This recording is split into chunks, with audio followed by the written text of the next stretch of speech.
Bu ikkita yonma-yon uyni ko'rib, ikki do'st yoki aka-ukaga juda ham mosligini o'ylab qoldim. Kimda shunaqa niyat bo'lsa, bitta like bostiringlar, qadrdon uyni ko'rib chiqamiz. Fasadini qaranglar, chiroyliligini juda ham chiroyli qilib ta'mirlab qo'yishibdi.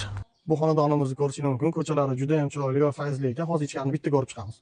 Shunangina xonadonimiz 2 sotuv, 5 ta xona, 3 ta sanuzildan iborat ekan. Hovlilari ham zinuniy zonadagi joy tashab ketilgan. Ko'rganingizda ichkariga bemalol ikkita mashina sig'adi. Uy ichi to'liq ta'mirdan chiqqan, 100% tayyor holatga keltirib qo'yilgan. Bemalol o'zingizlar xohlagan mebellarni olib kelib, joylashtirib, mazza qilib yashashingiz tayyor.